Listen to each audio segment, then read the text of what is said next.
ध्यानाभ्यास के लिए कृपया अपने नेत्रों को बंद कर लीजिए।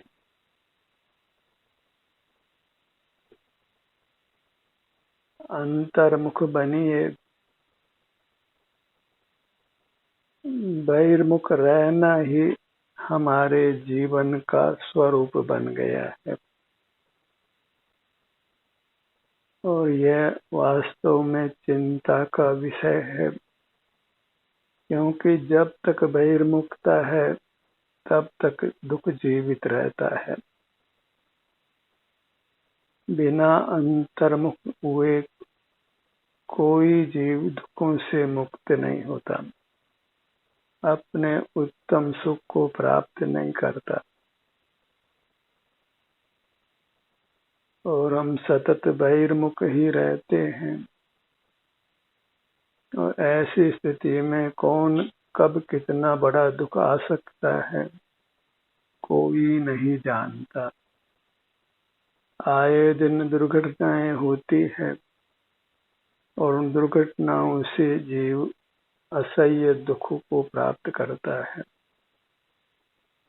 और उसका कारण जीवन का बहिर्मुख रहना है। मूर्त पदार्थों के आलंबन से रहना है। हम मूर्त पदार्थों के कर्ता बनते हैं, स्वामी बनते हैं, भोक्ता बनते हैं और वह वास्तव में एक अपराध है। मूर्त पदार्थों को भले ही दुख नहीं होता हो, पर हम पराश्रित होते हैं, अपने आश्रित नहीं होते, इससे हमको दुख होता है। संसार मूर्त पदार्थों के आश्रय से ही है। यदि मूर्त पदार्थों का आश्रय नहीं करें तो संसार का अंत आ जाता है। मूर्त पदार्थों के आश्रय से ही हर्ष और विषाद की उत्पत्ति होती है, राग द्वेष की उत्पत्ति होती है और हम अपने स्वयं के उत्तम सुख से वंचित रहते हैं। तो अपनी बहिर्मुखता पर नजर रखिए, उसको मिटाने का सतत प्रयत्न करिए। इसके लिए हमें अंतर्मुख रहना है। इसलिए नेत्रों को बंद रखिए और ध्यानाभ्यास के सत्र के दौरान यदि आप नेत्र बंद नहीं रखते हैं तो फिर सत्र से जुड़ने से कुछ भी लाभ होने वाला नहीं है। सत्र का प्रयोजन ही नेत्रों को बंद रखकर अंतर्मुख रहना है। बिना नेत्रों को बंद किए अंतर्मुख रहना संभव नहीं हो पाता है। बाहर का दुख बना ही रहता है, अपने सुख से हम वंचित ही रहते हैं।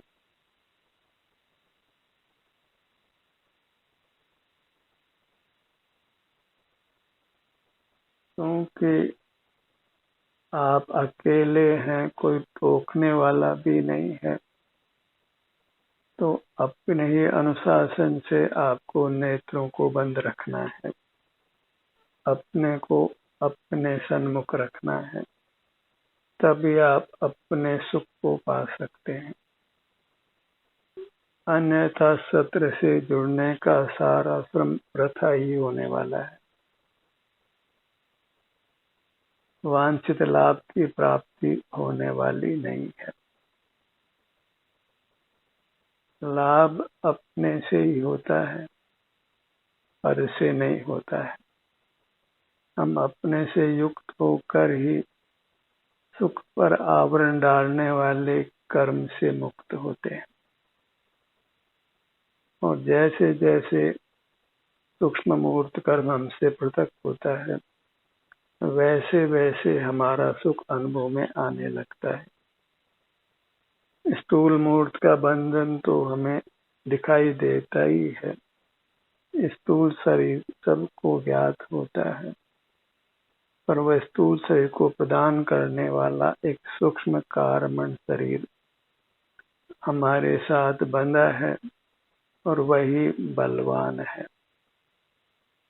उसी के निमित्त से शरीर में वेदना होती है। इंद्रिय ज्ञान उत्पन्न करने वाली इंद्रियां होती हैं। जन्म होता है, मरण होता है, बाल्यावस्था, युवावस्था, वृद्धावस्था, नाना प्रकार की योनियों में जन्म होना, नाना प्रकार की शक्तियां मिलना, वह सब मूर्त कर्म के संबंध से है। पक्षी उड़ लेते हैं, पानी के जंतु पानी में रह लेते हैं, जीव गर्भ में रह लेता है, अंडे में रह लेता है, आसमान में रह लेता है। ये सब मूर्त कर्म के संबंध से है। भोजन आदि की आवश्यकता होती है, पवन की आवश्यकता होती है और नाना पदार्थों की आवश्यकता होती है। यह सुख स्वभावी जीव बहिर्मुख रहकर कितने ही मूर्त पदार्थों के आश्रित रहता है, और जब तक मूर्त पदार्थों का आश्रय है तब तक मुक्ति नहीं है, तब तक दुख लगे ही रहना है। और ये अभ्यास मूर्त पदार्थों की स्वतंत्रता से मुक्त होने के लिए है। अपनी अमूर्त काया है उसका आश्रय करके रहते हैं, उस समय हम मूर्त पदार्थों का आश्रय नहीं करते हैं, किसी मूर्त पदार्थ का सेवन नहीं करते हैं, और इसी अभ्यास से हम सकल मूर्त पदार्थों के सेवन से अपने आप को मुक्त कर लेते हैं। फिर बाह्य पदार्थों की आवश्यकता क्रम से मिटते मिटते पूरी तरह समाप्त हो जाती है। अन्यथा तो हम देखें हमारे घर में कितना परिग्रह हमने इकट्ठा किया है, हमारी कितनी आवश्यकताएं बन गई है, पूरा घर सामान से भरा रहता है, फिर भी नई नई आवश्यकताएं उत्पन्न होती रहती, और यह सब एक बहिर्मुखता के कारण है। और अंतर्मुख रहें तो हम सकल परिग्रह से रहित रहकर अति उत्तम सुख को पा सकते हैं।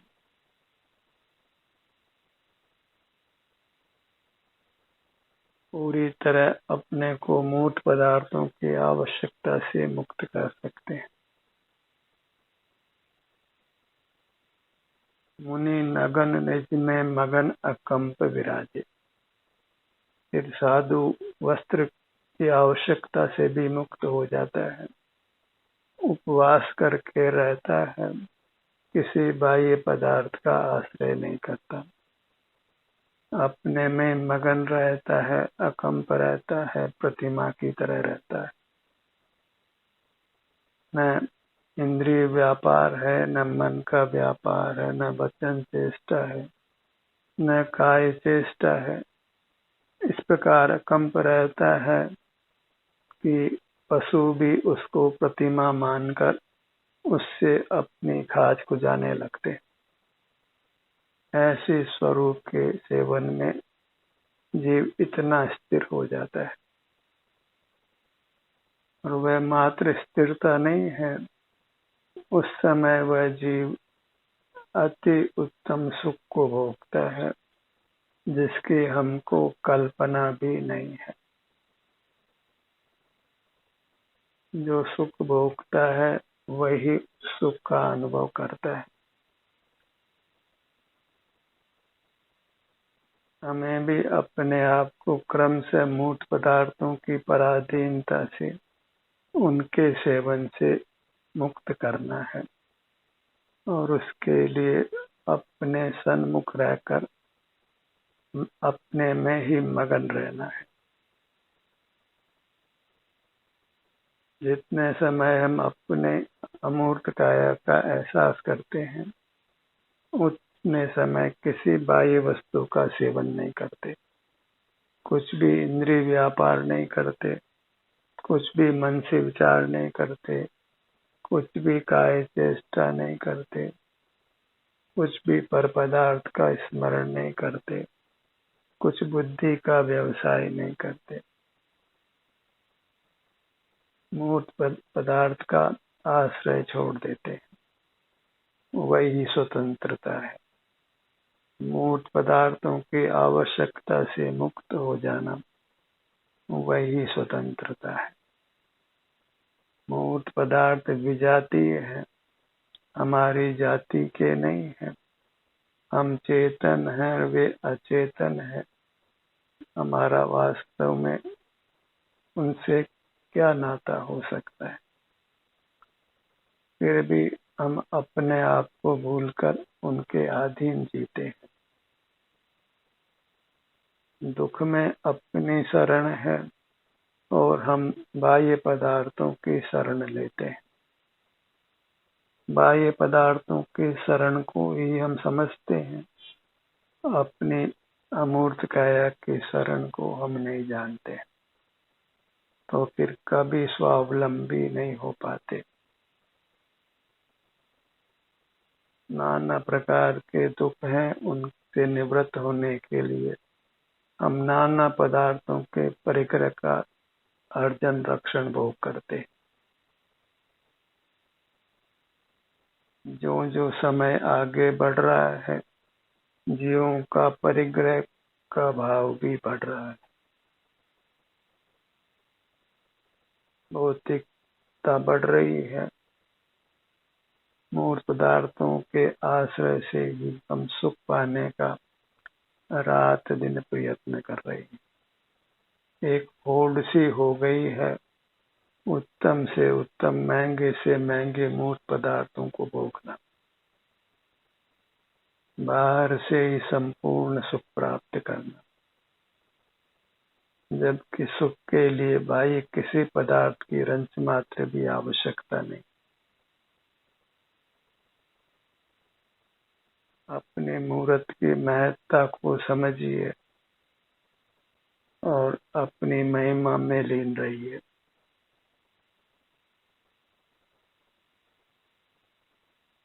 बहिर्मुखता की स्थिति को जांचिए, आप कितना बहिर्मुख रहते हैं और किस प्रकार उस बहिर्मुखता को आप मिटा सकते हैं। यदि आप ये लक्ष्य बनाते हैं कि मुझे बहिर्मुखता को मिटाना है, तो फिर आप बहिर्मुखता को मिटा सकते हैं। आपको उस लक्ष्य की पूर्ति में कोई बाधा नहीं हो सकती, क्योंकि वास्तव में यही काम करने योग्य है। अपने आप को बहिर्मुख होने से रोकना, अंतर्मुख अपने एहसास करते हुए रहना, अपना संवेदन करते हुए रहना, स्वाधीन बनना, पराधीनता को छोड़ना। जगत में अनंत मूर्त पदार्थ हैं, आप किस किस को भोगेंगे? तृष्णा बढ़ती ही जाएगी और दुखों का अंत नहीं होगा। अच्छा यही है कि हम मूर्त पदार्थों के प्रति उदासीन हो जाएं, विरक्त हो जाएं, उनसे सुख की आशा को छोड़ दें। मूर्त पदार्थों का सेवन कम करते चले जाएं और अपने अमूर्त काया का सेवन बढ़ाते चले जाएं। और यही विधि है परमात्मा होने की, यही मोक्ष का मार्ग है। मूर्त पदार्थों को विषय ही नहीं करना, वही वास्तव में मूर्त पदार्थों का त्याग है। और अपने अमूर्त काया के जो भी सुख दुख की स्थिति है, उसका अनुभव करना, वही अपने अमूर्त काया का ग्रहण है।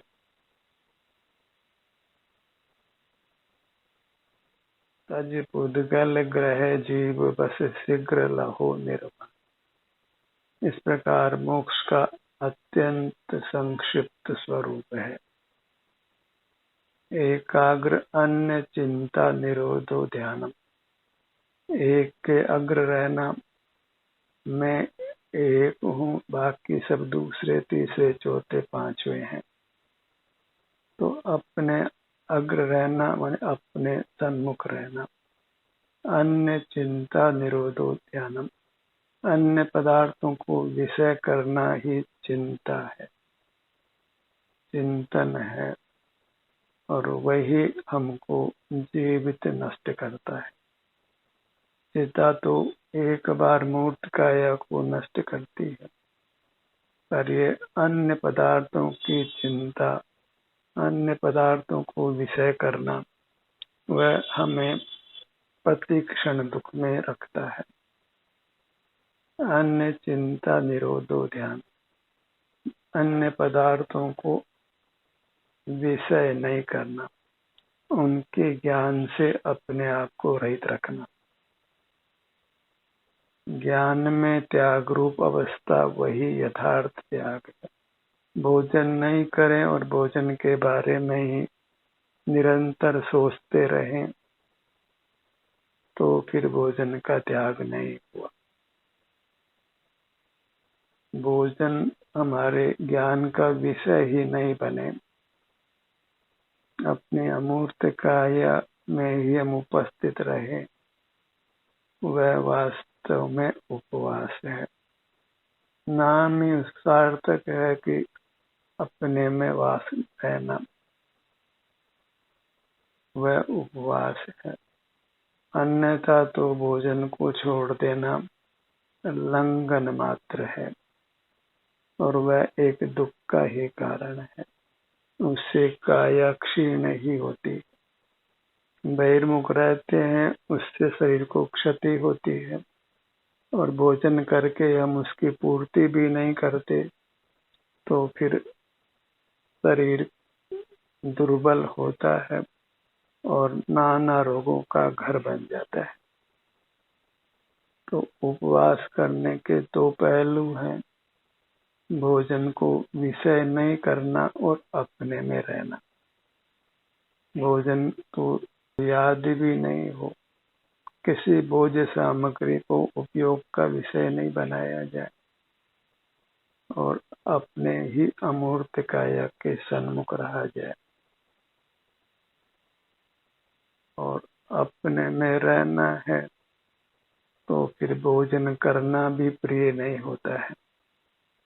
मैं सदा अपने सन्मुख ही रहूं, भोजन करना भी उस अनुभव में बाधा लगता है। भोजन में तो स्पष्ट ही पुद्गल के रस को विषय बनाना पड़ता है। तो फिर मूर्त पदार्थ स्वादिष्ट अस्वादिष्ट लगते हैं तो कहीं न कहीं राग द्वेष हुए बिना नहीं रहता है। और कौन भोजन शरीर को अनुकूल होगा, कौन प्रतिकूल होगा, इसका हमको पूरी तरह ज्ञान भी नहीं।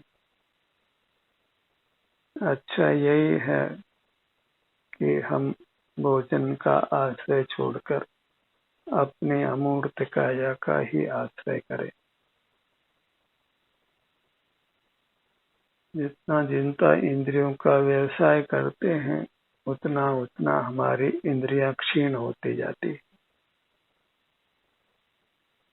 किंतु हम अपनी इंद्रियों का ही एहसास करें, संवेदन करें, तो फिर वे इंद्रियां अंत समय तक अत्यंत कुशल रहती। आप चाहते हैं कि आपकी नेत्र ज्योति अंत समय तक अच्छी रहे तो नेत्रों का एहसास कीजिए। आपकी श्रवण शक्ति अच्छी रहे तो कर्ण पटल का एहसास कीजिए। घ्राण शक्ति बराबर अच्छी रहे तो अपना ध्यान अपने नथनों के भाग पर रखिए। रसना इंद्रिय भी सही काम करे, भोजन का स्वाद यथावत भाषित हो, उसके लिए रसना इंद्रिय का एहसास कीजिए। और आपकी अमूर्त काया में आपकी जो त्वचा है उसमें सर्दी गर्मी सहन करने की सामर्थ्य हो, सर्दी नहीं सताए, गर्मी नहीं सताए, त्वचा में किसी प्रकार की खाज का रोग नहीं हो, तो आप अपनी पूरी मूर्त उसके त्वचा के भाग को लक्ष्य में लीजिए। सर्वांग में त्वचा है तो सिर से पांव तक अपनी पूरी मूर्त के सन्मुख रहिए।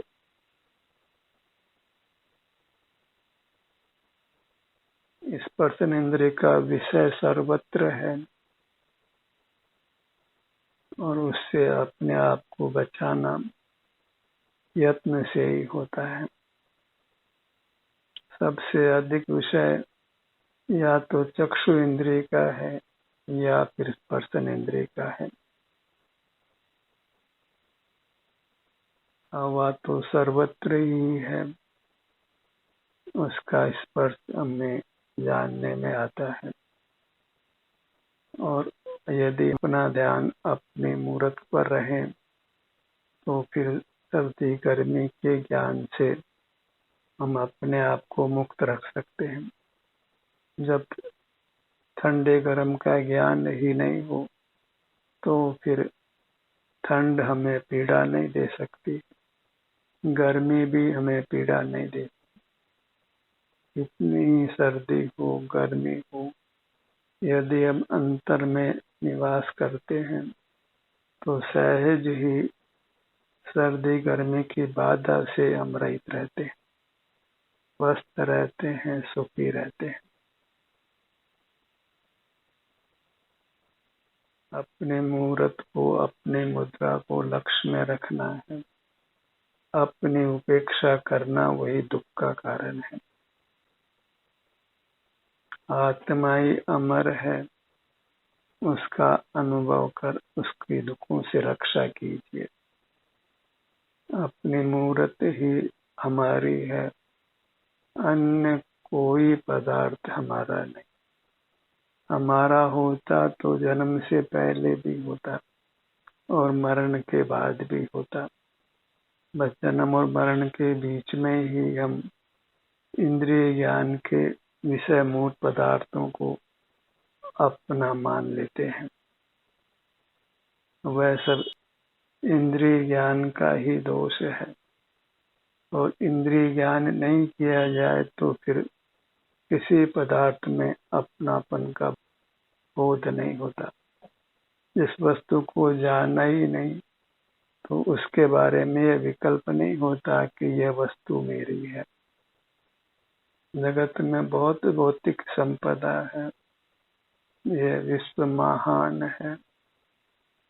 काम को सर्व पदार्थों के प्रति मेरे पने का भाव होता है।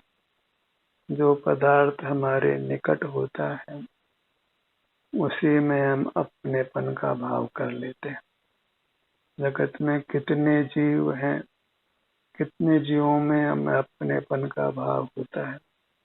जो हमारी इंद्रियों का विषय बनता है, हमारे सन्मुख रहता है, उसी में हम अपनेपन का भाव कर लेते हैं।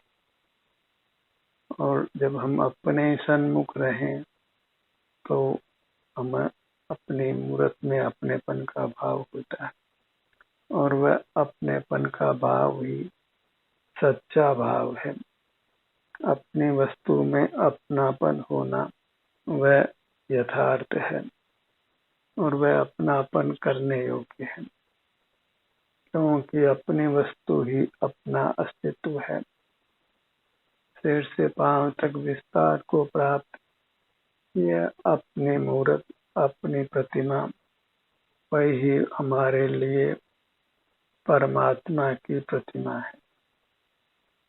परमात्मा अमूर्त होते हैं। भले मूर्त पदार्थ को हम प्रतिमा का आकार दे दें पर किसी प्रकार उसमें अपनी चेतना को डाला नहीं जा सकता है। अपनी चेतना अपनी अमूर्त काया में ही रहती। उसी को चेतते हुए जब रहते हैं तो हम परमानंद को भोगते हुए रहते हैं, सर्व दुखों से मुक्त रहते हैं। फिर भय नहीं है, चिंता नहीं है, विषाद नहीं, किसी प्रकार का राग द्वेष नहीं है, कोई कष्ट नहीं है। अपने मुखमंडल को लक्ष्य में लीजिए, गर्दन का भाग, धड़ का भाग, दोनों भुजाएं, दोनों पैर। दिन भर हम लौकिक कार्यों में लगे ही रहते हैं, बहिर्मुख रहते हैं।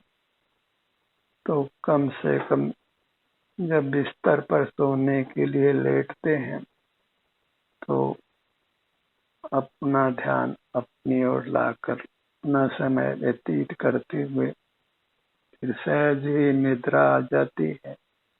तो कम से कम उस समय तो कोई विकल्प नहीं करना है, और जैसे ही जागृति होती है तत्काल ही कोई बाहर के काम नहीं आ पड़ते हैं, उजाला भी नहीं हुआ होता है। तो उस समय तो हम स्वावलंबी रह सकते हैं, अपने ध्यान को अपने सिर से पैरों तक रख सकते हैं। तो यही 2 संध्या काल माने जाते हैं, रात्रि को सोते समय और प्रातः उठने के तत्काल बाद ही। प्रातः के काल को तो ब्रह्म मुहूर्त माना ही जाता है और संध्या के काल को गोधूली काल मानकर ही उस समय अपने मुख को अपनी ओर रखिए। गायें भी वन से चरकर अपने घर लौट आती हैं, पक्षी भी सर्वत्र विहार करके अपने विश्राम स्थल पर आ जाते हैं, और हमारा विश्राम स्थल तो अपनी अमूर्त काया है। तो संध्या होने के बाद तो बाहर से लौटकर अपने भीतर आइए, और प्रातः उठते ही कोई बाहर भागना नहीं है, अपने में निवास करिए।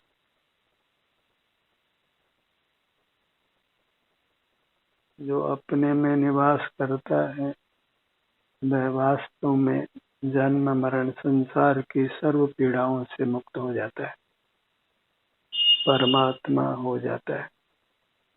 परमात्मा की भक्ति करने से अच्छा है कि हम स्वयं परमात्मा हो जाए। दान देने से अच्छा है कि हम आजीविका करना बंद कर दें, कमाना बंद कर दें। कमाने में जो समय व्यर्थ होता है उसको अपने आत्मिक सुख का अनुभव करने में लगाएं। लोक व्यवहार कम से कम किया जाए। न काहू की जय, न काहू की हानि चिंते, न ऊदों का लेना, न मादों का देना, सदा सुखी रहना, आत्मस्थ रहना, कायस्थ रहना। इसी प्रकार हम अपने में निवास करते हुए पराधीनता से मुक्त होकर स्वाधीन हो सकते हैं। ध्यान का ये सत्र यही समाप्त होता है। आपकी सहभागिता के लिए धन्यवाद।